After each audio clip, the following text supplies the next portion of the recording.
The courtroom buzzed with the particular electricity that comes before a high-profile military trial. Captain Elena Thornwood walked through the double doors, with her head high, her navy dress blues pressed to razor-sharp perfection, despite 3 days in holding. The handcuffs around her wrists caught the fluorescent light as she moved, drawing every eye in the gallery. She'd been a SEAL sniper, one of only 7 women to ever earn the trident. The pin sat on her chest, now gleaming gold against navy fabric, a symbol that had taken her through hell and back to earn. And now, she stood accused of assaulting a superior officer during a training exercise. The gallery was packed to capacity. Reporters filled the front rows, their phones recording every moment despite the no photography rules. Behind them sat curious civilians who'd read about the case in newspapers, drawn by the scandal of a female SEAL gone rogue. In the back row, a handful of uniformed officers sat with expressions carved from stone, unreadable and silent.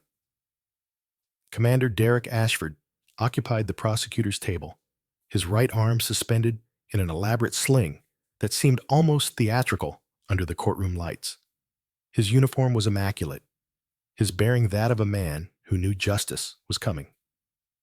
When Elena entered, he leaned toward the prosecutor and whispered something. Both men smiled. The bailiff guided Elena to the defense table, where Captain Margaret Winters waited. Winters was 41, a JAG officer, with 15 years of military law behind her.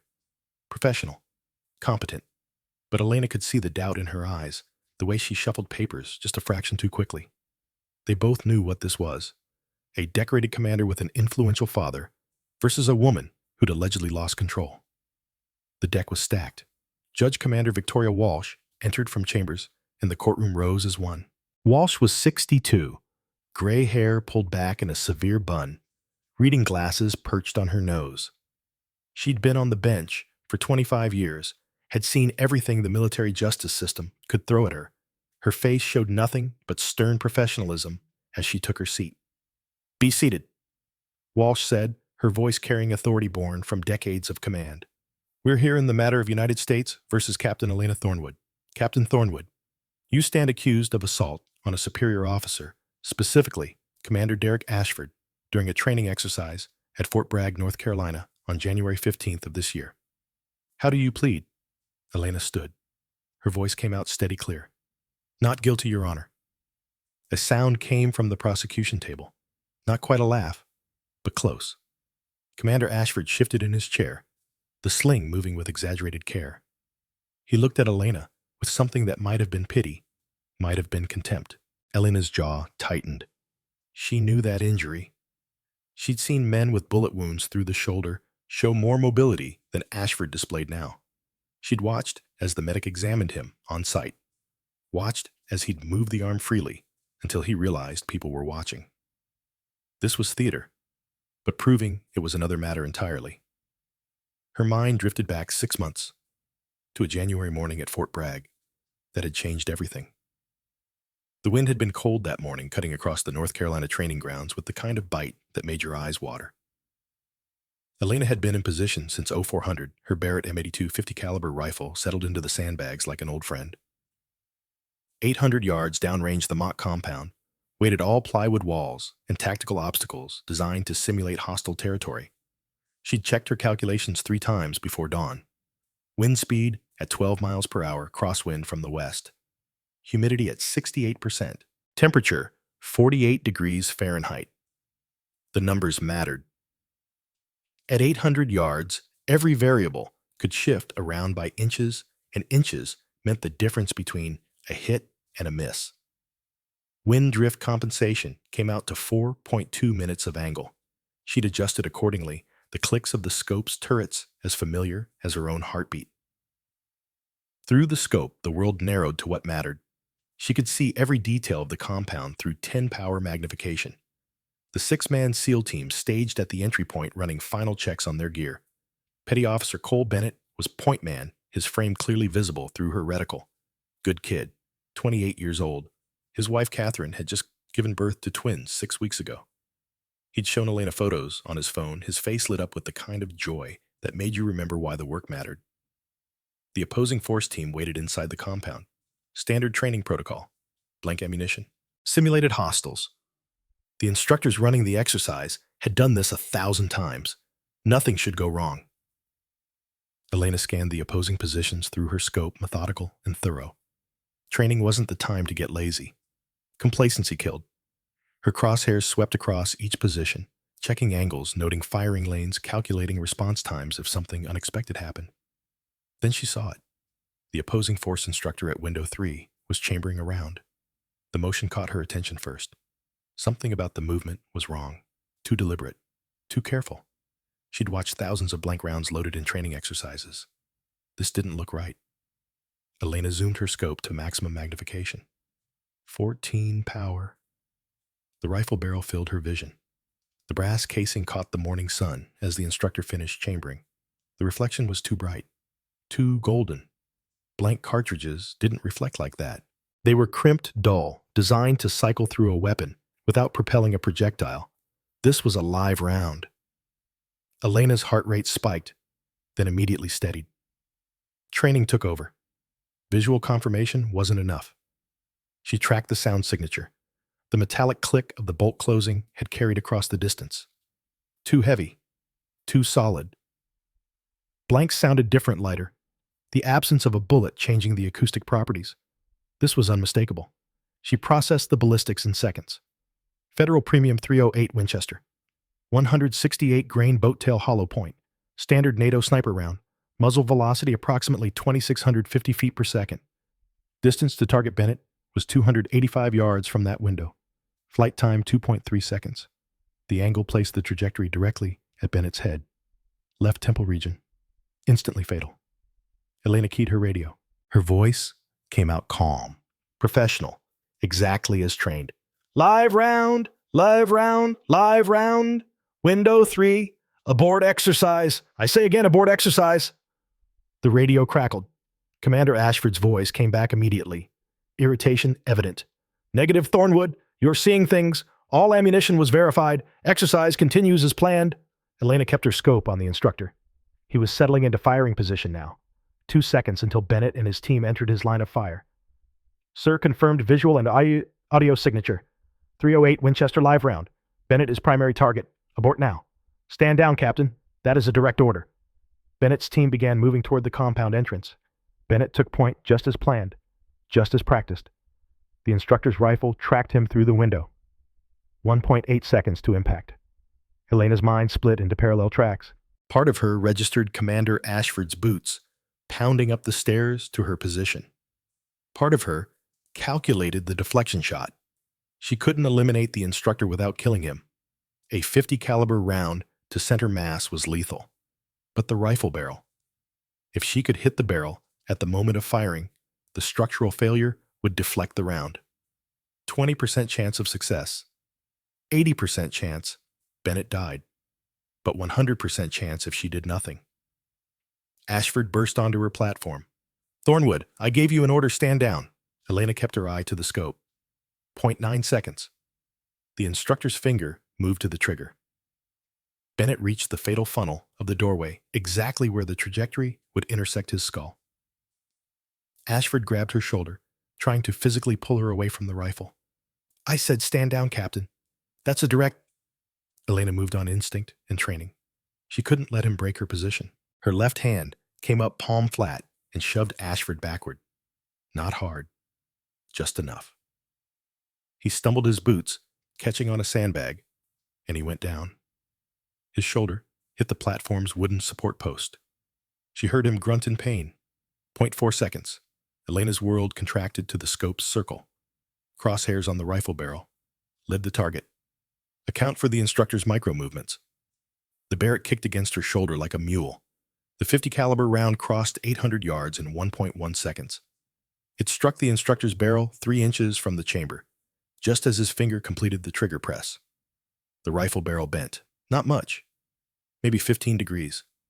But at 285 yards, 15 degrees was everything. The instructor's live round fired. Elena tracked it through her scope, the vapor trail visible in the cold morning air. The bullet passed 6 feet over Bennett's head and buried itself in the dirt berm behind the compound. Bennett froze in the doorway, confused. His team scattered on instinct, seeking cover from the sound of live fire. The instructor stood there staring at his rifle. The barrel was visibly deformed. His face had gone white. Range safety officers were already running toward him, shouting. Someone was screaming to cease fire, cease fire, cease fire. Elena kept her scope on Bennett. He was checking himself, patting his body armor, his helmet, looking for the wound that should be there, finding nothing. He looked up toward her position, and even at 800 yards she could see the confusion on his face. Behind her, Ashford was climbing to his feet. His face was purple with rage. You attacked me, you disobeyed a direct order, and you assaulted a superior officer. Elena finally looked away from her scope. Her voice came out flat, empty of emotion. I saved Petty Officer Bennett's life, sir. That was a live round. You can verify with range safety. I'll verify you in the brig. Ashford was cradling his shoulder, now his face twisted in pain that looked genuine. You're done, Thornwood. You're finished. The range safety team had reached the instructor. They'd cleared his weapon, extracted the deformed barrel. One of them held up something small and brass. Even from 800 yards, Elena could see it clearly through her scope. A spent .308 casing, live ammunition. But Ashford wasn't looking downrange. He was looking at Elena, and the expression on his face wasn't pain anymore. It was something else. Something that looked like humiliation, mixed with calculation. He'd been wrong, in front of his entire team. A female SEAL had identified a threat he'd missed, had disobeyed his order, and had been proven right. Elena knew that look. She'd seen it before on men who couldn't separate competence from ego. She just didn't know yet how much it would cost her. The investigation had moved fast, too fast. Within 4 hours, Elena was confined to quarters. By that evening, formal charges had been filed. Assault on a superior officer, disobeying a direct order. The preliminary hearing happened so quickly, Elena barely had time to understand what was occurring. She'd tried to give her statement, tried to explain the ballistics, the calculations, the live round. But her statement had been taken by a junior officer who'd typed it up with obvious skepticism. The words looked wrong on paper, like she was making excuses instead of stating facts. The physical evidence disappeared first. The spent .308 casing that the range safety officer had recovered. Elena had watched them bag it, tag it, enter it into evidence. But within 24 hours, it was gone. Misfiled, they said. Wrong case number in the database. These things happened. The original incident report vanished next. The range safety officer, Lieutenant Frank Morrison, had written it up immediately. Elena had read it herself. It clearly stated that a live round had been discovered in Instructor Harlow's weapon. Catastrophic safety violation. Investigation pending.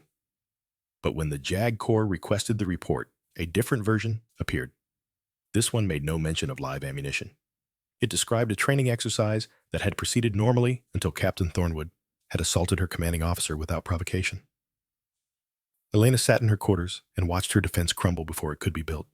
This wasn't incompetence. This was systematic. Captain Margaret Winters had been assigned as her defense counsel. Their first meeting had been in a small conference room on base, sterile and cold. Winters had spread the files across the table and looked at Elena with professional sympathy. I need you to understand the situation, Winters had said. Commander Ashford's father is Vice Admiral Thomas Ashford. He's been in the Navy for 42 years. He has connections throughout the JAG Corps, throughout Naval Command. He's making calls. Elena had kept her face neutral. And the truth doesn't matter. The truth matters. But we need evidence to prove it. Right now, we have your word against Commander Ashford's. We have missing evidence and altered reports. We have a medical evaluation that says Ashford suffered a serious shoulder injury. We have multiple witnesses who say you attacked him. I pushed him aside. Barely. He fell against a post. Winters had nodded. I believe you. But belief isn't evidence. The prosecutor is Commander Robert Hayes. He's ambitious. This case is high profile. A female SEAL accused of assaulting a male commander. It's everything the media loves. If he wins this, his career goes to the next level. And if I'm innocent, then we need to prove it. Can you get me witnesses, the other SEALs on that exercise? Petty Officer Bennett? Elena had shaken her head. Bennett was deployed overseas 3 days after the incident. Emergency orders. The other 5 team members have either been transferred or they're not responding to contact requests. Winters had closed the file. Then we're going to trial with your testimony and whatever character witnesses we can find. I'll do everything I can, Captain, but you need to prepare yourself for the possibility that it might not be enough. The memories that sustained Elena during those dark weeks before trial were of Master Chief William Garrett. Bull, everyone had called him. He'd been 70 years old when Elena met him during Bud S training in 2014. Most instructors had treated her with either excessive caution or outright hostility. Bull had treated her like every other candidate, which meant he'd tried to make her quit. The log PT had been on week 3. 6 candidates per log, massive telephone poles that had to be carried, lifted, pressed overhead until your muscles screamed and your mind begged for mercy. Bull had walked alongside Elena's log team, his weathered face showing nothing. "You gonna make it, Thornwood?" he'd asked, not mocking, just asking. Elena's arms had been shaking. The log pressed against her shoulder felt like it weighed 1,000 pounds. But she'd kept her eyes forward and said, "Yes, Master Chief." "You sure? Because if you're not sure, you can quit right now. Ring the bell. Get some hot coffee. No shame in it." There was always shame in it. Elena had known that. Bull had known that. But that was the game. "I'm not quitting, Master Chief." Bull had nodded and kept walking. But the next day, he'd found her after training. "You run a 6-minute mile, Thornwood." "Yes, Master Chief." "Good. Meet me at 0500 tomorrow. We're going to work on your long-range shooting." That had been the beginning. Bull Garrett, Korean War veteran, original SEAL team member, had decided Elena was worth his time. Not because she was a woman trying to break barriers, but because she'd shown him something he recognized: the refusal to quit, the ability to endure, the understanding that excellence wasn't given. It was earned through pain. They'd spent hundreds of hours on the range. Bull teaching her to read wind, to calculate bullet drop at extreme distances, to control her breathing until her heart rate slowed to almost nothing. He'd taught her about the Coriolis effect, about how the Earth's rotation affected long-range shots. He'd taught her to respect the rifle, to understand it as a precision instrument that required precision thought. But more than the technical skills, Bull had taught her about choices. It was during her second year in the teams. They'd been cleaning weapons after a training exercise, just the two of them in the armory. Bull had been quieter than usual. Finally, he'd set down his rifle and looked at her. "I ever tell you about Chosin Reservoir?" he'd asked. Elena had known the broad strokes. Korea, 1950. The Marines and their attached Navy personnel, surrounded by Chinese forces in sub-zero temperatures, one of the worst battles in American military history. "No, Master Chief." Bull had stared at his hands. "I was a corpsman then, 22 years old. We had wounded Marines who couldn't walk, couldn't move. The order came down to abandon them. Move fast, make it to the coast, leave the worst casualties behind or the whole unit dies. Made tactical sense. Cold math." He'd been quiet for a long moment. "I didn't follow that order. Neither did 3 other men. We stayed with those Marines while the main force withdrew. Carried them on stretchers through 12 miles of snow and Chinese soldiers. Lost 1 Marine anyway. Saved 5 others. When we finally caught up to the unit, they arrested us. Insubordination. Failure to follow orders during combat. We were going to be court-martialed." Elena had waited. Bull wasn't a man who told stories for entertainment. "The Marines we saved testified at the hearing. Said we'd acted with honor. Said we'd understood something our CO didn't. That some orders are wrong. That duty isn't blind obedience to commands. It's understanding the mission, protecting your people, doing what's right, even when it costs you everything." Bull had looked at her directly then. "They gave us medals instead of prison time. But here's what I learned, Thornwood. The medals don't matter. What matters is being able to look at yourself in the mirror. What matters is knowing you did right when it would have been easier to do wrong." He'd picked up his rifle again and continued cleaning. "Someday you're going to face a choice like that. An order that's wrong. A situation where the rules don't match reality. When that happens, you do what's right. You accept the consequences. That's what honor means." Elena had never forgotten that conversation. She'd thought about it during the exercise at Fort Bragg, in the seconds before she pushed Ashford aside and took the shot. She'd thought about it during the investigation, when they'd told her to accept a plea deal. She thought about it now, in the courtroom, as the prosecution prepared to destroy her. Bull Garrett had passed away 3 days ago. Pneumonia complications from the lung cancer that had been eating at him for 2 years.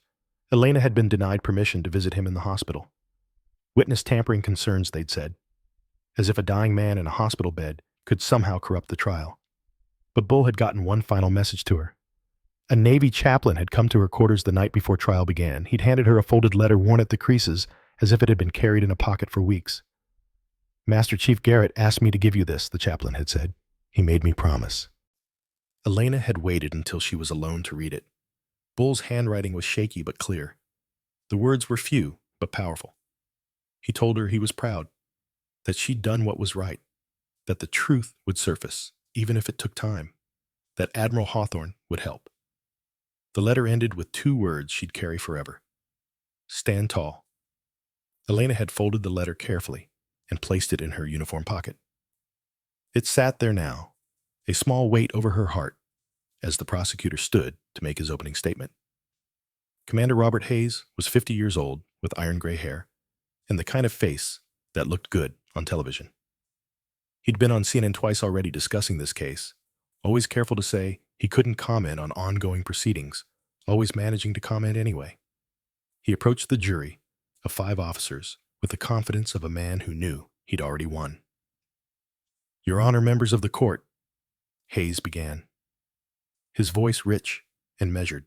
"This case is about something fundamental to military service: chain of command, discipline, the understanding that orders must be followed even when we disagree, especially when we disagree. Because without that discipline, without that obedience, we don't have a military. We have chaos." He paced slowly, making eye contact with each jury member. "Captain Elena Thornwood is a decorated SEAL. No one disputes that. She's earned her place through hard work and dedication. But on January 15th, during a routine training exercise, Captain Thornwood forgot something crucial. She forgot that her opinion doesn't override her commanding officer's orders. She forgot that when Commander Derek Ashford gave her a direct command, her job was to obey, not to question, not to debate, to obey." Hayes pointed toward the defense table without looking at Elena. Instead, she attacked him, physically assaulted a superior officer, left him with serious injuries that required weeks of medical treatment. And why? Because she thought she knew better. Because she believed that her judgment superseded his authority. This case isn't about whether Captain Thornwood is a good SEAL. It's about whether she can follow the basic rules that make military service possible. The evidence will show she cannot. And for that reason, we're asking this court to impose a dishonorable discharge and 5 years confinement. Thank you." Hayes sat down with the satisfied expression of a man who'd just delivered a kill shot. Elena felt Captain Winters tense beside her, preparing to respond. But Elena knew it didn't matter what Winters said. The narrative was set. Female SEAL loses control. Male commander injured. Order versus chaos. Hayes had framed it perfectly for an audience predisposed to believe that women in combat were a problem waiting to happen. The trial proceeded with the grinding inevitability of a machine built for a specific purpose. Witnesses testified. Evidence was presented. Elena sat at the defense table and watched her career, her reputation, her life get systematically dismantled by men who'd never spent a day in combat, never made a life or death decision, with seconds on the clock, never understood what it meant to be right and alone. She touched the trident pin on her chest and thought about Bull in Korea, carrying wounded Marines through the snow, while his superiors called it insubordination. She thought about Bennett's twin daughters, who would never know how close they'd come to growing up without a father. She thought about the letter in her pocket, Bull's final message about truth and courage, and she waited, because that's what SEALs did. They held their position. They trusted their training. They waited for the moment when everything would either break or hold. The moment was coming. Elena could feel it. She just didn't know yet whether it would save her or bury her. Commander Derek Ashford took the stand with careful deliberation, his right arm still suspended in the elaborate sling that had become his constant companion. The courtroom watched as he settled into the witness chair, adjusting his position, with visible discomfort. The sling caught the light, drawing every eye to the injury he claimed had destroyed his ability to serve. Commander Hayes approached with the solicitous concern of a man handling fragile cargo. "Commander Ashford, please tell the court about your service record." Ashford's voice was steady professional. 22 years in the Navy. Surface warfare officer initially, then transitioned to Naval Special Warfare Support. I've commanded training operations for SEAL teams for the past 6 years. And on January 15th, you were commanding a training exercise at Fort Bragg. Yes, sir, a standard hostage rescue simulation. 6 SEAL operators entering a compound while under overwatch from Captain Thornwood's sniper position. We'd run the same exercise dozens of times. Hayes nodded sympathetically. Please tell the court what happened that morning. Ashford's jaw tightened, and Elena recognized the tell. He was preparing to lie. She'd seen it in Afghanistan, watching enemy combatants through her scope. The micro-expression that preceded deception. The exercise was proceeding normally. All safety protocols had been verified. Blank ammunition only, as per standard training procedures. Then Captain Thornwood's voice came over the radio. She was claiming to see a live round in one of the instructor's weapons. And what was your response? I told her she was mistaken. I'd personally overseen the ammunition verification. Everything had been checked and double-checked. There was no possibility of live rounds in that training area. Hayes paused, letting that sink in. What happened next? Ashford's face darkened. She continued to insist. I realized she was experiencing some kind of stress response. Combat veterans sometimes have difficulty distinguishing training from real threats. I made the decision to go to her position and talk her down face to face. When I arrived, she was fixated on her scope. I placed my hand on her shoulder, trying to ground her in reality. That's when she attacked me. The word hung in the air like smoke. Attacked. Elena kept her face neutral, but her hands clenched beneath the table. This was the moment. The lie that would define everything else. Describe the attack, Commander. She spun around and shoved me with significant force. I'm 6'1", 200 pounds. The force required to knock me off balance was substantial. I fell backward, struck the wooden support post with my shoulder. The pain was immediate and severe. I later learned I'd suffered serious rotator cuff damage. Hayes produced a medical file. These are the treatment records from the base hospital. Can you describe your injuries? Severe shoulder strain, rotator cuff tear. The doctor said I'd need 8 weeks minimum for recovery. I've been in constant pain since that day. I can barely lift my arm above shoulder height. As if to demonstrate, Ashford attempted to raise his right arm and winced, letting it fall back. The performance was convincing. Elena had to give him that. Commander, in your professional opinion, was Captain Thornwood's action warranted by any actual threat? Ashford looked directly at the jury.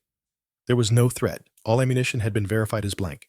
Captain Thornwood invented a scenario to justify her insubordination.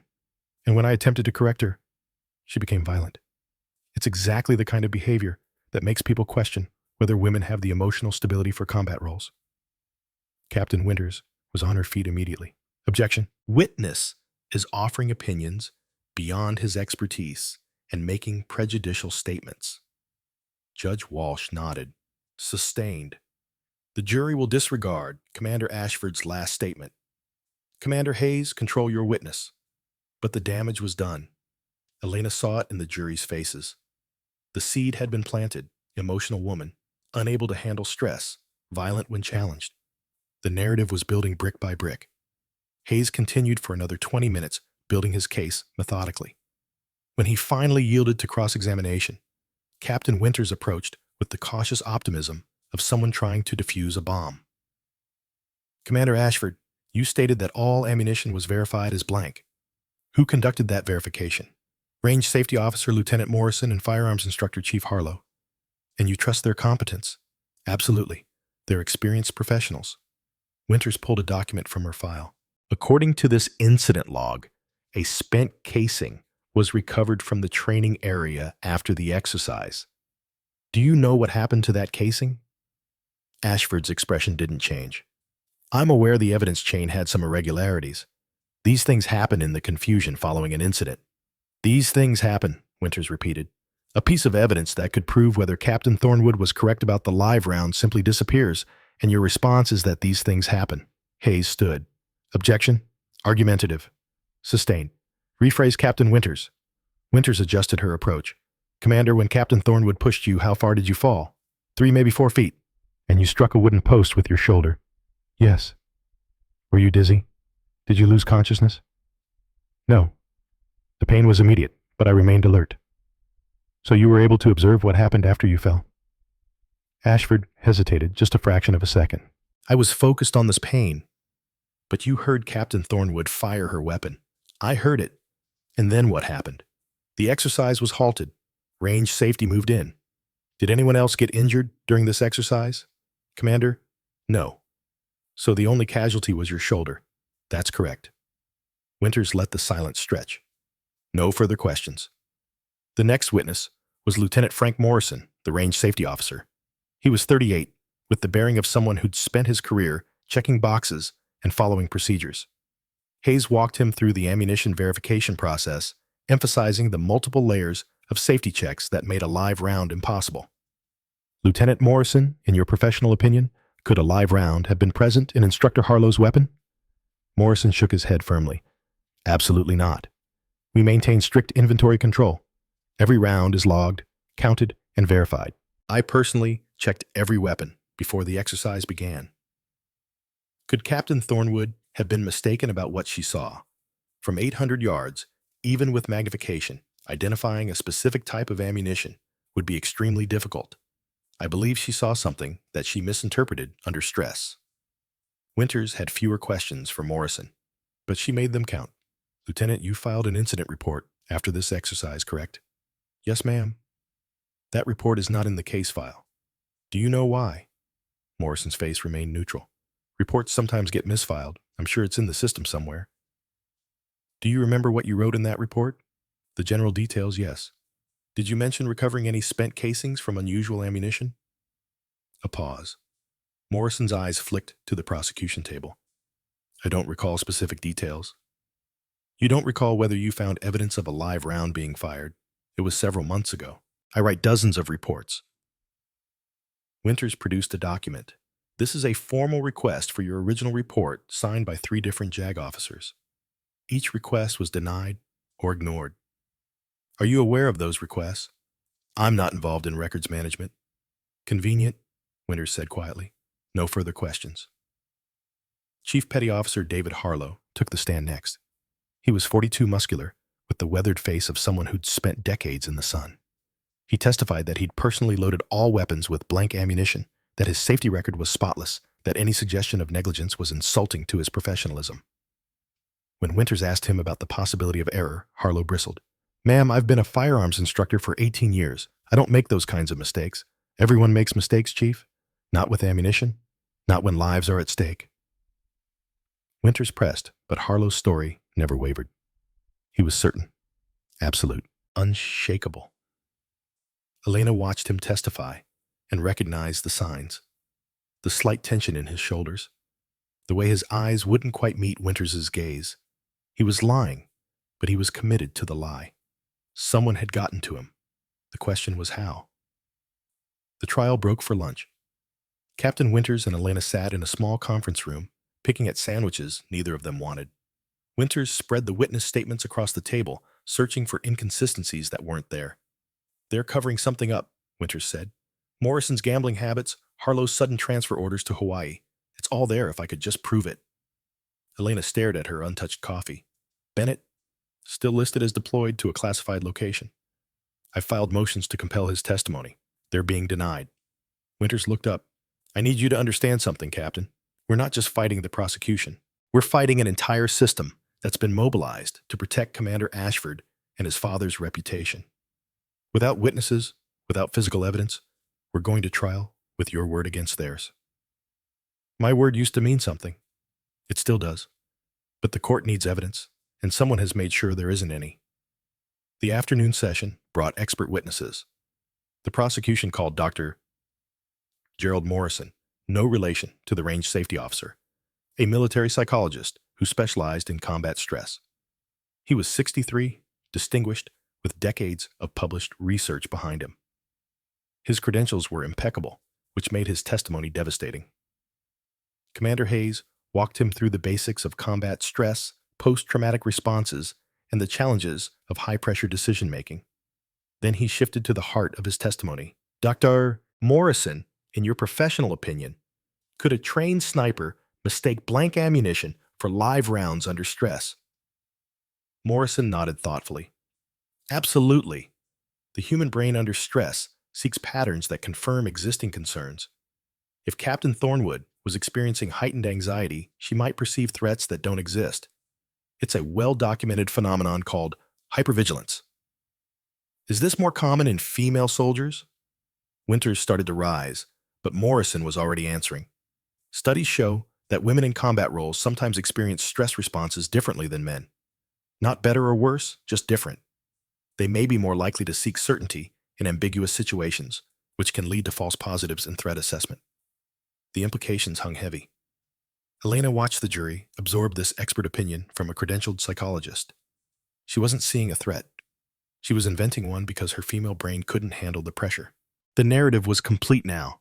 Scientific, authoritative, damning. Captain Winters's cross-examination tried to break down Morrison's assumptions, but the man was too experienced to be trapped. He acknowledged that combat veterans of all genders experienced stress. He agreed that false positives were rare among well-trained snipers, but he maintained that in this specific case, with this specific set of circumstances, Captain Thornwood's perception was likely compromised. When Morrison stepped down, Elena felt the weight of expert opinion crushing her defense. It didn't matter that she'd been right. It mattered that a credentialed psychologist said she could have been wrong. The next morning, Elena took the stand. The courtroom felt different from this angle. She could see every face, every expression, every person who'd already decided her guilt before hearing her testimony. Commander Ashford sat at the prosecution table with his sling prominent, a visible reminder of the injury she'd allegedly inflicted. Captain Winters led her through the background first. Bud S. training her record in Afghanistan, her commendations and fitness reports, building the foundation of competence and professionalism that the prosecution had been systematically demolishing. Then they reached January 15th. Captain Thornwood, please tell the court what you observed that morning. Elena took a breath and began. She kept her voice level, professional, exactly as she'd been trained. I was in overwatch position 800 yards from the compound. My primary responsibility was security for the 6-man SEAL team. At 09:15 hours, I observed the opposing force instructor at window 3 chambering a round into his weapon. The motion drew my attention because it appeared inconsistent with standard blank ammunition loading. What specifically did you notice? 3 things. First, the brass casing reflection. Through 10 power magnification, I could see the casing as it entered the chamber. The color and reflectivity were wrong for a blank round. Blanks are crimped, typically duller in appearance. This casing showed the bright golden color of live brass. Second, the acoustic signature. Even at 800 yards, the sound of a bolt closing carries. Blank rounds produce a lighter, hollower sound due to the absence of a bullet. This sound was heavier, more metallic. Third, the instructor's handling.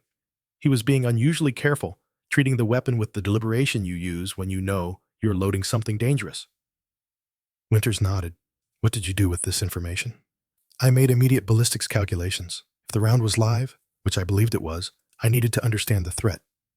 Federal Premium 308 Winchester is standard for that type of training rifle. 168 grain, boat tail hollow point. Muzzle velocity, approximately 2,650 feet per second. The distance from window 3 to Petty Officer Bennett's position was 285 yards. Flight time would be 2.3 seconds. The angle placed the trajectory directly at Bennett's head, specifically the left temple region. A hit would be instantly fatal. The jury was leaning forward now, caught despite themselves in the technical precision of her testimony. Elena continued, her voice steady. I radioed a warning. Commander Ashford responded that I was mistaken. I provided additional confirmation. He ordered me to stand down.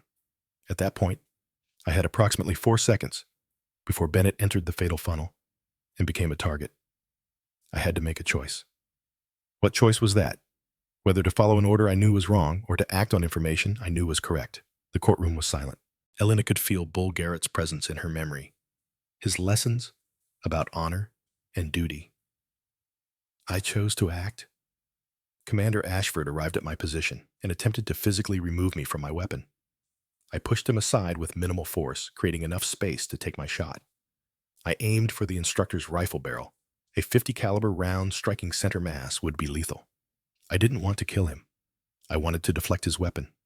The shot connected at the moment his finger completed the trigger press. His rifle barrel deformed, deflecting his aim upward, approximately 17 degrees. His live round passed 6 feet over Bennett's head and struck the dirt berm. Bennett survived. Winters let that settle.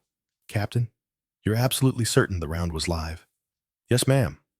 I staked my career on that certainty. I was correct. Hayes took over the cross-examination with the predatory focus of a man who'd been waiting for this moment. He paced in front of her, creating distance, making her testimony feel small and isolated. Captain Thornwood, isn't it true that you have a history of conflict with male authority figures? No, sir. During your Bud Cess training, you filed a complaint against one of your instructors. I reported inappropriate conduct. The complaint was substantiated.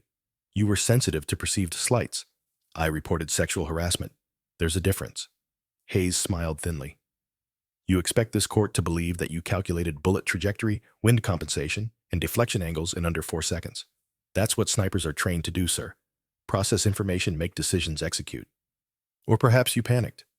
Perhaps you saw something that wasn't there and invented this elaborate story to justify attacking your commanding officer when he tried to help you. Elena's voice remained level. I didn't panic, sir. I observed a live round, calculated the threat, and took action to save a life. Commander Ashford was wrong.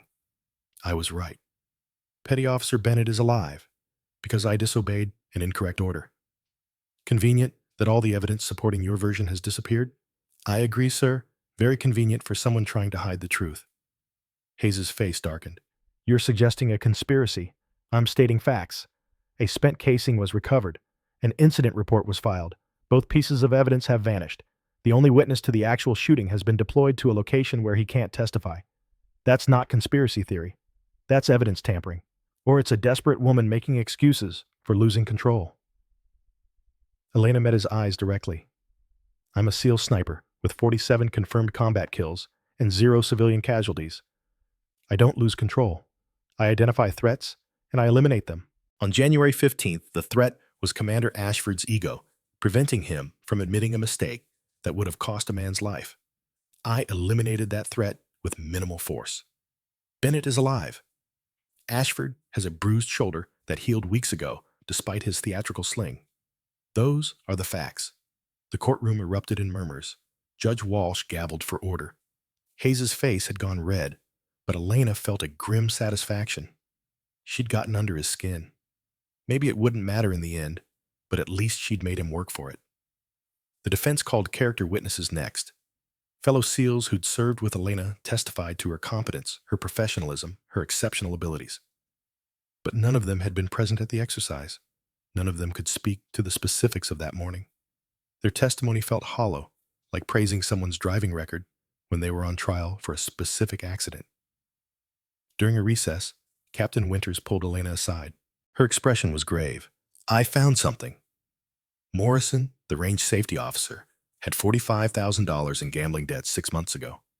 Those debts were paid off 2 weeks after the incident. The payment came from an account linked to Vice Admiral Ashford's financial network. Elena felt cold certainty settling over her. You can prove this. I have bank records, transfer documentation. It's circumstantial, but it's there. Present it. Winters shook her head. Hayes will claim it's irrelevant speculation. I need testimony from Morrison admitting the payoff, or from Bennett confirming the live round.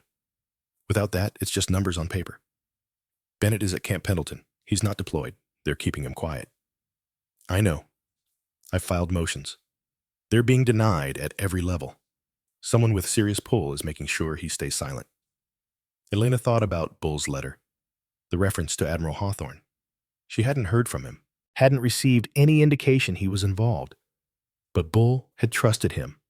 That had to mean something. Keep fighting, Elena said. Something will break. But as the trial resumed, she felt the walls closing in. Winters presented her evidence of financial irregularities, of suspicious transfers, and convenient reassignments. Hayes dismissed it all as conspiracy theories. Judge Walsh agreed. without testimony connecting the payments to witness tampering the financial records were inadmissible speculation. The prosecution's closing argument was a masterpiece of rhetoric. Commander Hayes stood before the jury and painted a picture of military discipline hanging by a thread, of a woman who'd let her emotions override her training, of the dangerous precedent they'd set if they didn't hold her accountable. Ladies and gentlemen, this case is simple. Chain of command is the backbone of military service. Without it, we have chaos. Captain Thornwood disobeyed a direct order from her commanding officer and physically assaulted him when he tried to correct her. The reason doesn't matter. Her intentions don't matter. What matters is that she broke the most fundamental rule we have. She decided that her judgment was more important than her commander's authority. If we allow that, we destroy the very foundation of military discipline. The prosecution asks for a dishonorable discharge and 5 years confinement, not because we want to destroy Captain Thornwood's career, but because we must maintain the standards that keep our military functioning. Thank you. Captain Winters did her best in the defense closing. She emphasized Elena's record, the suspicious disappearance of evidence, the financial irregularities that suggested corruption, but it all felt inadequate against the weight of Hayes' rhetoric.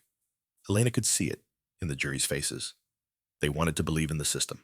They wanted to believe that following orders was sacred. Her testimony, her competence, her proven record, all of it faded against the simple narrative that she disobeyed and attacked. The trial was concluding. Judge Walsh looked at her notes, then at Elena. Before I render verdict, does the defendant wish to make a statement? Elena stood. She thought about Bull Garrett in the hospital, writing his final letter with shaking hands. She thought about Bennett's twin daughters, 6 months old now, who would never know how close they'd come to losing their father. She thought about every SEAL who'd ever had to make a choice between following orders and doing what was right. Your Honor, saved a man's life. I used minimal force against a superior officer who was preventing me from doing my job. If following orders means watching good men die, then I'll face whatever consequences this court decides. But I won't apologize for choosing what was right over what was commanded.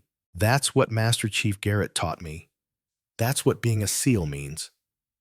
She sat down. The courtroom was silent. Judge Walsh looked at her for a long moment, and Elena thought she saw something in the older woman's eyes. Respect, maybe, or regret for what she was about to do. I'll now render verdict, Walsh said. In the matter of United States versus Captain Elena Thornwood, having reviewed all evidence and testimony presented, this court finds the defendant. The courtroom doors exploded open with such force that the sound echoed like a gunshot. Every head turned. Bailiffs rushed forward, hands moving toward their sidearms. Then they froze. Admiral James Hawthorne strode through the doors, his 4-star uniform immaculate, the Pacific Fleet insignia gleaming on his shoulder. He was 68 years old, but he moved with the authority of a man who'd spent 4 decades commanding respect through action rather than rank. His face was carved from granite, his eyes hard and focused. The entire courtroom rose reflexively, military protocol overriding conscious thought. Judge Walsh stood at her bench, her prepared verdict forgotten. Admiral Hawthorne, sir, this is highly irregular. Hawthorne's voice cut through the room like a blade through water. Sit down, Your Honor. I have evidence this court requires before rendering verdict.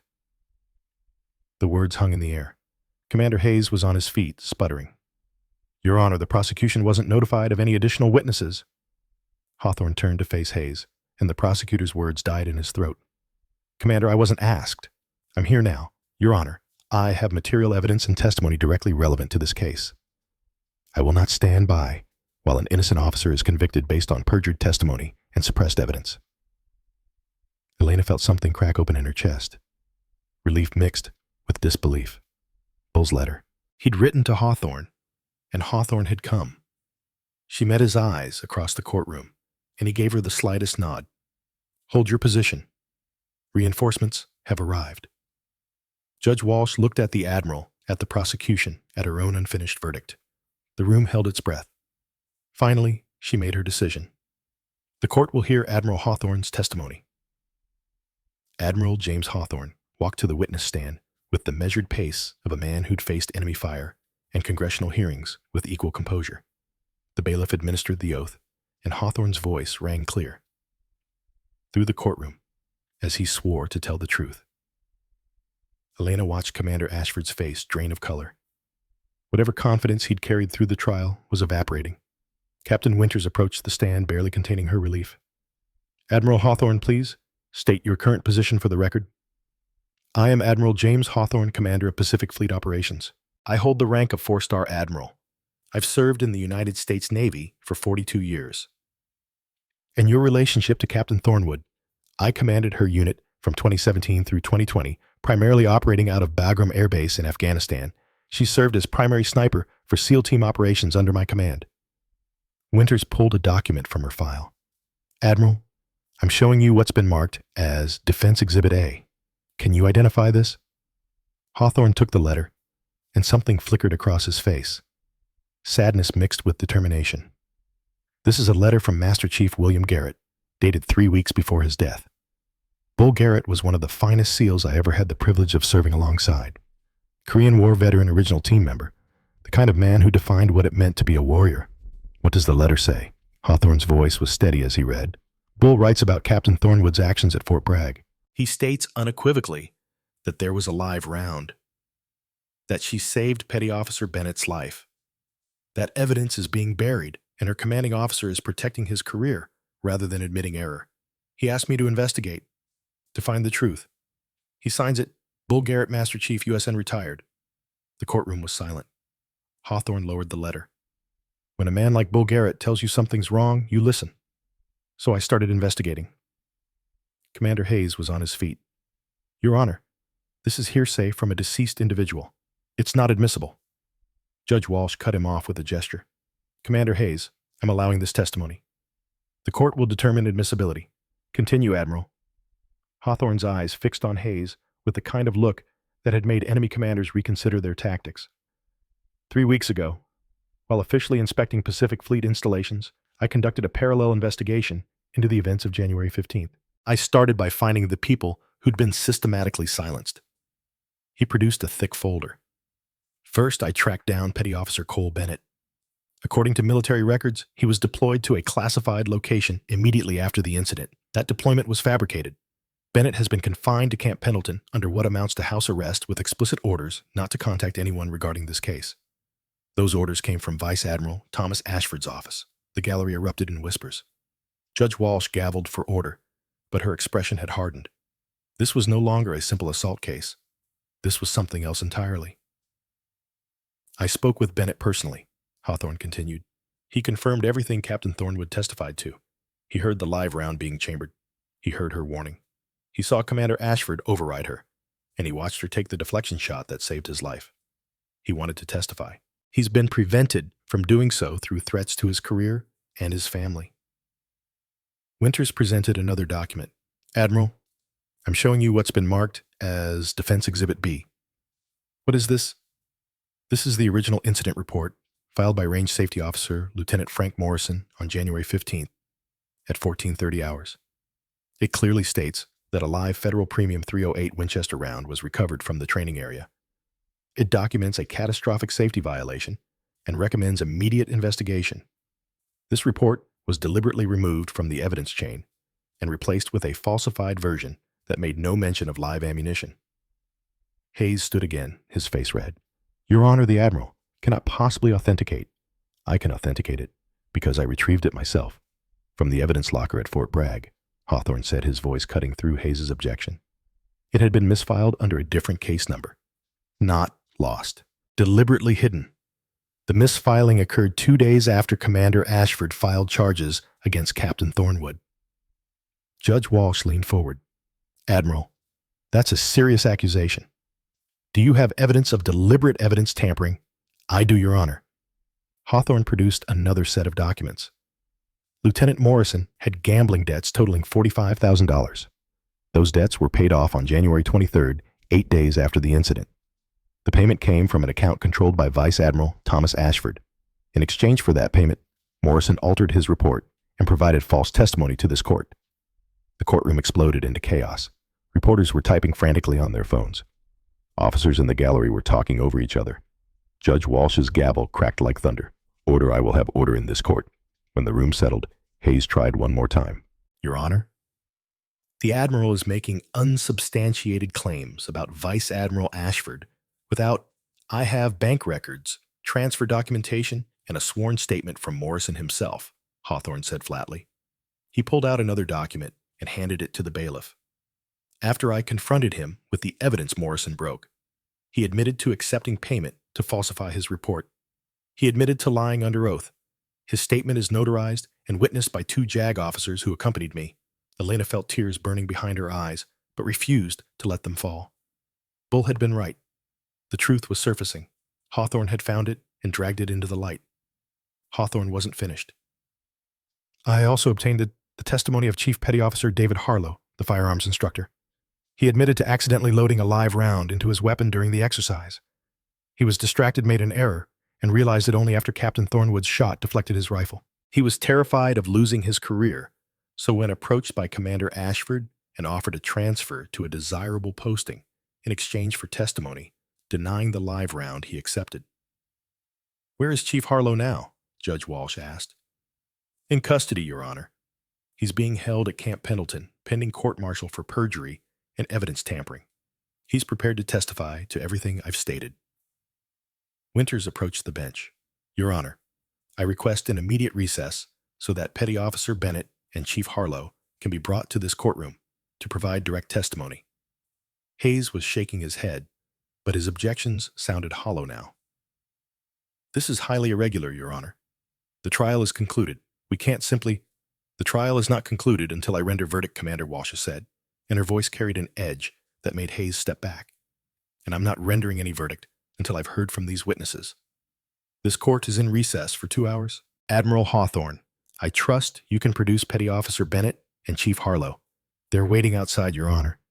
I took the liberty of bringing them with me. Walsh almost smiled. Of course you did. 2 hours. We reconvene at 1500 hours. The recess felt like a lifetime compressed into minutes. Elena sat in the small conference room with Captain Winters, neither of them speaking. The magnitude of what was happening hadn't fully settled yet.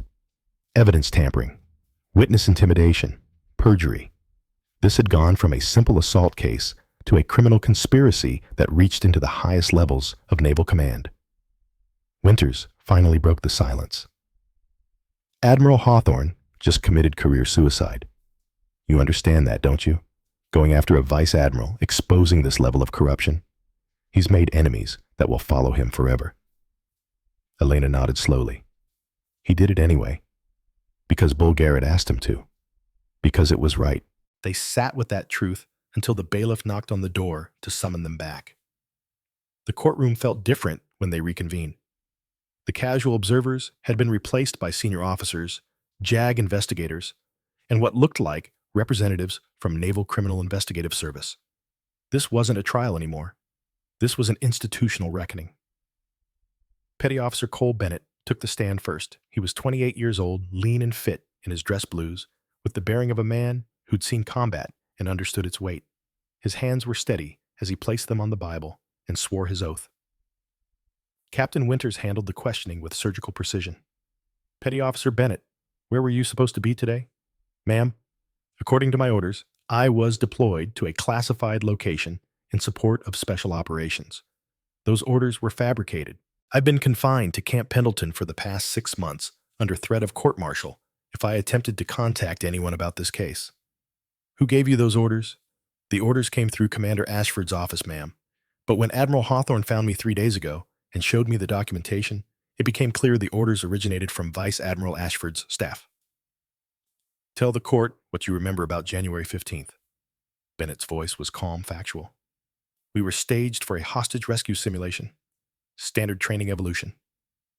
I was point man for the entry team.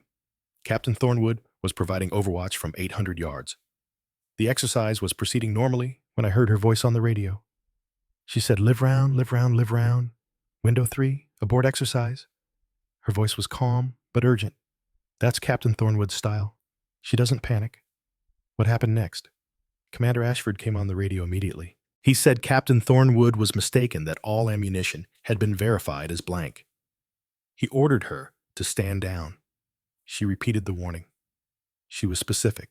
She said 308 Winchester Live. around Bennett as primary target. I looked toward window 3 and saw the instructor taking aim. That's when I heard something that probably saved my life. What did you hear? The sound of a round being chambered. Ma'am, I've been a SEAL for 6 years. I know the difference between a blank and a live round. The sound is distinct. Blanks are light or hollow. This was a full round. Heavy, metallic. I started to move, but I froze. Target fixation. The instructor had me zeroed. Bennett's voice roughened slightly. Then I heard Captain Thornwood's .50 caliber fire. One shot. I saw the instructor's rifle barrel bend sideways. He fired reflexively. The round passed about 6 feet over my head and hit the dirt berm behind the compound. If Captain Thornwood hadn't taken that shot, I'd be dead. You're certain of this? Ma'am, I found the spent casing afterward. Federal Premium .308 Winchester, 168, grain boat-tail hollow point. I kept it because I knew something was wrong. I knew Captain Thornwood had been right. He produced an evidence bag from his pocket. This is the casing. I've carried it every day since January 15th. Winters took the bag and handed it to the judge. Walsh examined it, then passed it to the ballistics expert who'd been called as a court witness. The expert studied it for less than 30 seconds before nodding. Federal Premium .308 Winchester. This is definitely not a blank round. This is live ammunition. The courtroom erupted again. This time, Judge Walsh let it run for a moment before restoring order. Hayes looked like he wanted to object, but couldn't figure out what to object to. The physical evidence had just materialized from nowhere, carried in Bennett's pocket for 6 months.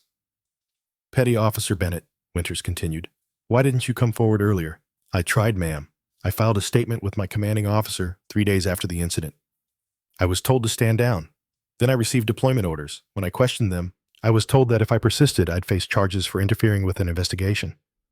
My wife had just given birth to twins. I had a family to protect. But when Admiral Hawthorne found me and told me what was happening, I knew I couldn't stay silent anymore. Captain Thornwood saved my life. I owe her the truth. Hayes cross-examined, but his heart wasn't in it. He tried to suggest that Bennett was misremembering that 6 months had distorted his perception. Bennett calmly repeated his testimony, never wavering, never uncertain. By the time Hayes gave up, the prosecutor looked like a man watching his career crumble in real time. Chief Petty Officer David Harlow took the stand next. He was 42, muscular, with the weathered face of someone who'd spent decades training others. But now his shoulders were slumped, his face pale. This was a man who'd made a terrible mistake and compounded it with worse choices. Admiral Hawthorne questioned him directly. Chief Harlow, tell this court what happened during the ammunition loading on January 15th. Harlow's voice was barely above a whisper. I made a mistake, sir. I was distracted. My daughter had been in a car accident the night before. She was okay, but I wasn't sleeping. When I loaded the weapons, I grabbed the wrong ammunition box. I loaded one live round into my rifle without realizing it. When did you realize your error? When Captain Thornwood fired, sir. Her .50 caliber round hit my barrel just as I pulled the trigger. The rifle bucked wrong, and I knew immediately something wasn't right. When I checked the weapon, I saw the deformed barrel and realized what had happened. I'd almost killed Petty Officer Bennett. What did you do with that information? Harlow's face crumpled. I panicked, sir. I knew my career was over. 20 years of service gone because of one mistake. Commander Ashford approached me that afternoon. He said he could make it go away. He said if I testified that I'd only loaded blanks, if I supported his version of events, he'd arrange a transfer to Hawaii. Better pay, better assignment. I'd be protected. And you agreed? Yes, sir. I'm ashamed to say it, but yes, I committed perjury. I let an innocent officer take the blame for my mistake because I was too much of a coward to face the consequences. The courtroom was silent. Harlow looked at Elena, his eyes wet.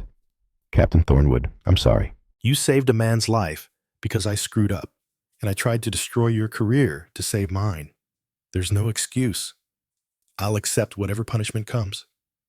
Elena kept her face neutral, but she felt a strange sense of completion. The truth was out. Every piece of the conspiracy laid bare for the court to see. Judge Walsh turned to Commander Ashford, who'd gone completely still. In his chair, the elaborate sling hung loose now, forgotten in the magnitude of what was unfolding. Commander Ashford, do you wish to testify in light of this new evidence? Ashford looked at his lawyer, who shook his head frantically. But Ashford stood anyway. His voice, when he spoke, was quiet, defeated. No. Your Honor, I have nothing to add. Admiral Hawthorne wasn't finished. He stood, and faced Ashford directly across the courtroom. "Commander, I've known you since you were a midshipman. I served with your father for 15 years. I've watched you build a career, not on competence, but on connections. This isn't the first time you've endangered personnel through negligence." He pulled another file from his briefcase. 2020 Fort Campbell. You ordered a helicopter insertion during a severe storm. The pilot chief warrant officer, Sandra Blake, objected strenuously. You overrode her. The helicopter made a hard landing. 2 SEALs suffered serious injuries. The investigation was buried by your father. Chief Blake was transferred to a less desirable posting. The SEALs were pressured to accept the official story that weather conditions were unexpected. Ashford's face had gone gray. That was an accident. It was negligence masked as leadership, Hawthorne said. 2022 Naval Special Warfare Training Center. You designed an exercise without proper safety protocols. A candidate suffered a compound fracture. The incident report was downgraded to a training mishap. Again, your father's influence. Hawthorne's voice rose, filling the courtroom with the weight of decades of command. And now this. Captain Thornwood identified a threat you missed. She warned you. You were too proud, too rigid, too convinced of your own infallibility to listen. When she saved Petty Officer Bennett's life, by disobeying your order, you couldn't accept that a female SEAL had been right when you were wrong. So, you fabricated charges. You intimidated witnesses. You buried evidence. You corrupted the entire investigative process to protect your ego and your family name. Ashford stood there, his face a mask of humiliation and rage. The sling had slipped completely off now. His arm hung normally at his side, showing full range of motion. The injury that had supposedly left him disabled for weeks was exposed as the fraud it had always been.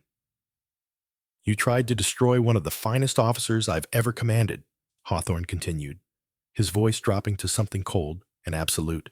Because she embarrassed you. Because she had the courage to act while you panicked. You wrapped your ego in regulations and called it justice. But we both know what this really was. This was a small man trying to feel big by crushing someone better than him. Ashford's voice came out strangled. I was following protocol. You were following pride, Hawthorne said, and you nearly cost us a good SEAL and a good man. Bennett's daughters are 6 months old, Commander. They have a father because Captain Thornwood chose what was right over what you commanded. Think about that when they discharge you. Judge Walsh let the words hang in the air for a long moment before speaking. I've heard enough. This court will take a 30-minute recess before I render final verdict. Bailiff Commander Ashford is remanded to custody pending investigation for perjury evidence, tampering, witness intimidation, and filing false charges. Say. The bailiff approached Ashford, who stood woodenly as his own handcuffs were applied. The sling fell to the floor, forgotten. As he was led away, Elena saw Vice Admiral Thomas Ashford stand in the gallery. The older man's face was pale, the weight of his son's actions and his own complicity written in every line. He turned and left the courtroom without a word. His career was finished too. The 30-minute recess stretched long. Elena stood outside the courtroom with Admiral Hawthorne, the two of them watching the chaos of reporters and investigators swirl around them. Hawthorne handed her a bottle of water, which she accepted gratefully. Bull's letter, Elena said quietly. You got it 3 weeks before he died. I did. He laid out everything. The incident to cover up his belief that you were being railroaded. Bull and I went through Bud Assess together in 1976. If he told me the sky was green, I'd look up to check. When he said you needed help, I started digging. You've made enemies doing this, Hawthorne shrugged. I'm 68 years old. I've got 42 years of service and a Medal of Honor. What are they going to do, fire me? Some things matter more than career advancement. Bull understood that. You understand that. I just wish more officers did. They stood in silence for a moment before Hawthorne spoke again. He was proud of you. Bull. He wrote that you'd become the warrior he'd hoped you'd be. Someone who understood that some orders are wrong and that honor means having the courage to do what's right anyway. Elena felt the tears finally break free. I never got to say goodbye. He knew. That letter was his goodbye, and it was his final mission. Protect one of his own. He completed it. Hawthorne placed a hand on her shoulder. You did good, Captain. Bull was right about you. Now let's finish this. The courtroom reconvened with a gravity that felt almost religious. Judge Walsh took her seat, surveyed the assembled officers and observers, and began to speak. I've been on this bench for 25 years. I've presided over hundreds of courts martial. I've seen good people make bad decisions and bad people pretend to be good. But I have never, in my entire career, seen such a systematic corruption of military justice as what's been exposed here today. She looked directly at the prosecution table where Commander Hayes sat alone. The prosecution built a case on fabricated evidence, perjured testimony, and intimidated witnesses. They presented expert opinions designed to undermine the defendant's credibility based on gender rather than facts. They participated knowingly or unknowingly in a conspiracy to convict an innocent officer. Walsh turned to Elena. Captain Thornwood, please stand. Elena rose, her heart pounding. This was it, either vindication or the end of everything she'd built. Captain Thornwood, you were accused of assault on a superior officer and disobeying a direct order. The evidence now makes clear that you did neither. You used minimal necessary force to prevent interference with a life-saving action. You disobeyed an order that was factually incorrect and would have resulted in the death of Petty Officer Bennett. Under the Uniform Code of Military Justice, a service member has not only the right, but the duty to disobey an unlawful order. Commander Ashford's order to stand down while a live round threatened to seal was in effect unlawful. Walsh's voice strengthened. This court finds you not guilty of all charges. Furthermore, this court apologizes for what you've endured. You acted with exceptional courage, competence, and integrity. You are exactly the kind of officer this Navy needs. All charges are dismissed with prejudice. You are free to return to duty immediately. The gallery erupted in applause. Elena felt her knees weaken, but forced herself to remain standing. Winters was beside her, embracing her, saying something Elena couldn't quite hear over the noise. Admiral Hawthorne stood in the back, his face showing quiet satisfaction. Judge Walsh wasn't finished. She pointed to where Commander Ashford sat in custody. Commander Derek Ashford, you are hereby charged with perjury, evidence tampering, witness intimidation, filing false charges, and conduct unbecoming an officer. You will be held pending court-martial. Additionally, this court is recommending that Vice Admiral Thomas Ashford be investigated for his role in this conspiracy and face potential charges, including obstruction of justice and abuse of authority. The corruption exposed here today goes beyond one officer's bruised ego. It represents a systemic failure that must be addressed at the highest levels. Walsh looked around the courtroom one final time. This trial should remind all of us that rank and connections do not place anyone above accountability. Justice delayed is justice denied, but justice ultimately revealed is justice restored. This court is adjourned. The gavel fell with a sound like thunder. Elena barely remembered the next few minutes. Reporters were shouting questions. Officers were congratulating her. Someone removed the handcuffs she'd worn into court, and the absence of their weight felt strange. Captain Winters was talking about commendations and apologies, but Elena's focus was on Admiral Hawthorne, who was making his way through the crowd toward her. When he reached her, he extended his hand. Elena took it, and he pulled her into a brief professional embrace. You did good, Captain. Bull was right about you. They told me no one would believe me, sir, Elena said, her voice finally breaking, that I was just a woman making excuses. Then they don't know SEALs, Hawthorne said simply. We don't abandon our own. We don't let good officers fall for doing what's right. Bull taught us that. You lived it. That's the difference between a warrior and someone just wearing the uniform. Petty Officer Bennett approached his wife Catherine beside him with the twin daughters in a stroller. Bennett came to attention and saluted. Elena returned it. Then Bennett broke into a wide smile. Captain, I never got to properly thank you. These are my daughters, Emma and Grace. Catherine lifted one of the babies, placed her gently in Elena's arms. The baby was warm, solid, real, 6 months old and alive because Elena had disobeyed an order. Ma'am, I'm sorry I couldn't testify earlier, Bennett said. They threatened my family. I was wrong to stay silent. Elena looked down at the baby in her arms, then back at Bennett.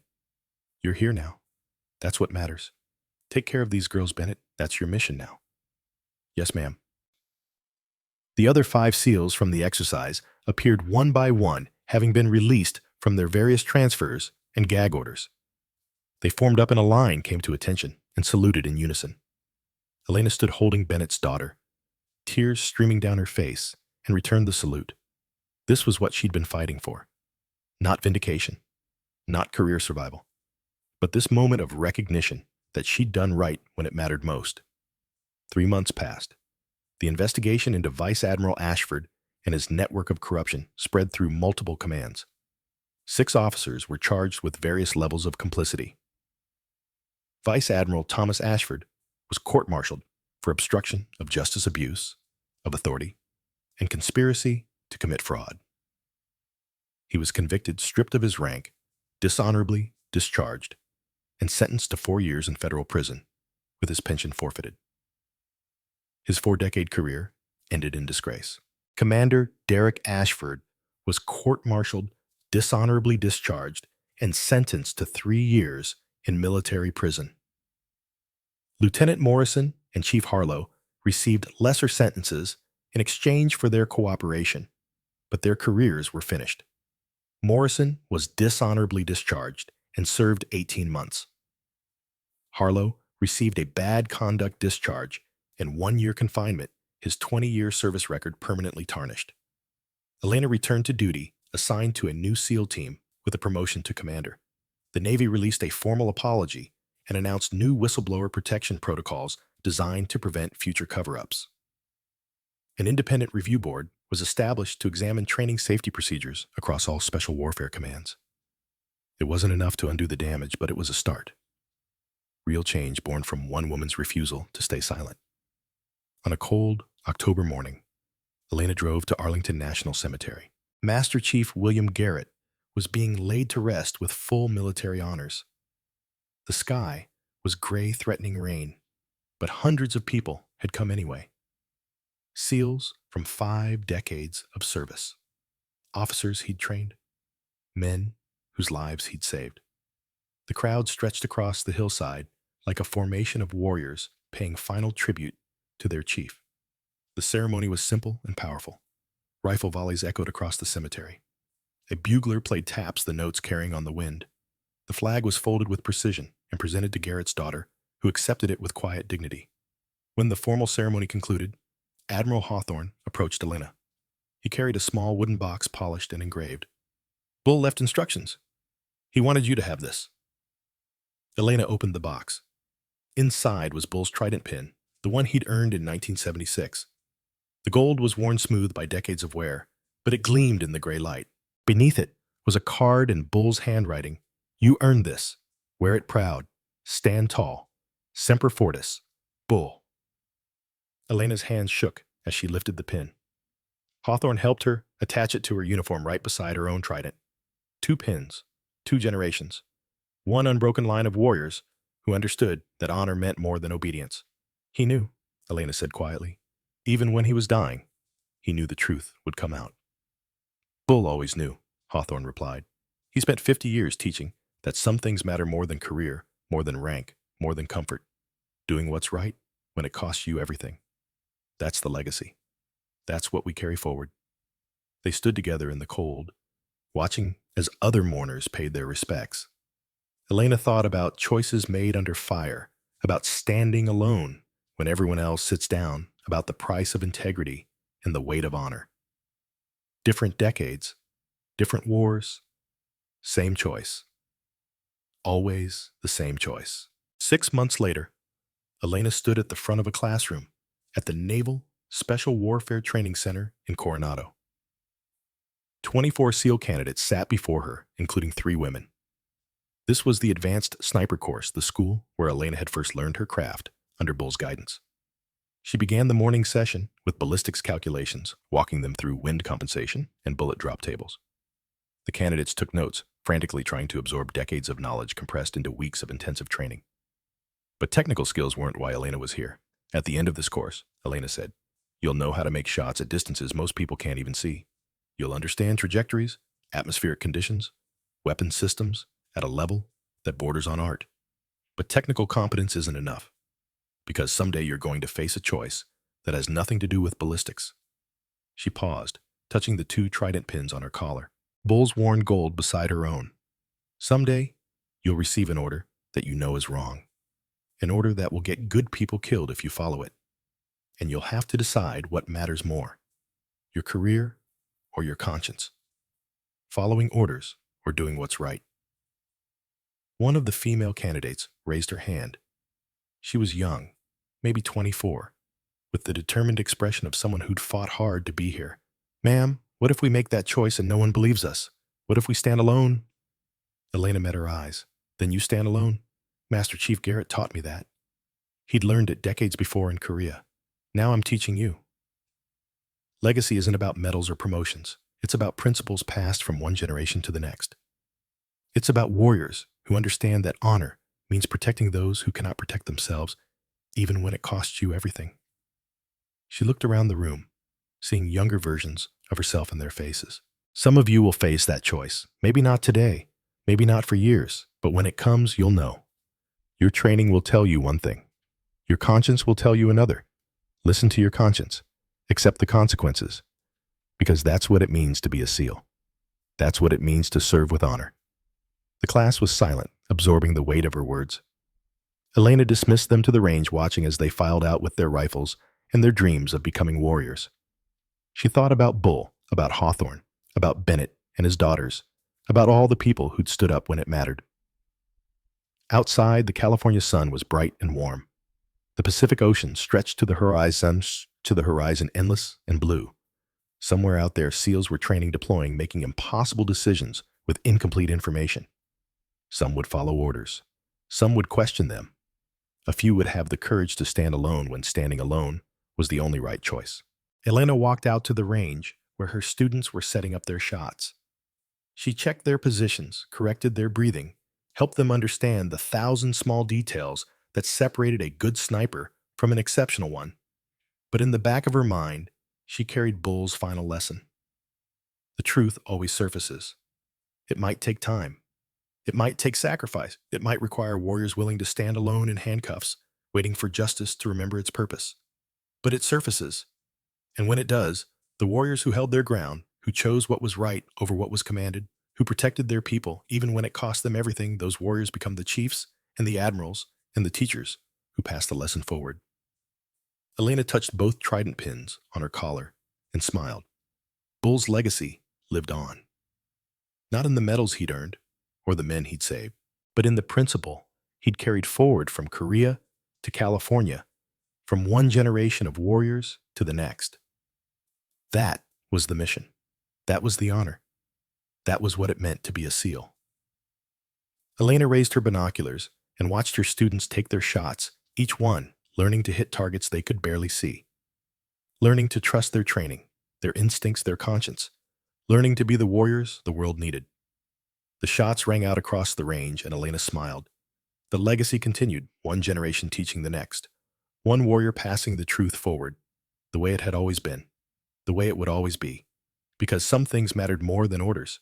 Some truths were worth standing alone to defend, and some warriors understood that real honor meant protecting those who could not protect themselves, even when the whole world said to stand down. Elena had learned that lesson in handcuffs, waiting for truth to find its voice. Now, she was teaching it to the next generation. That was the mission. That would always be the mission. And it was the only mission that truly mattered.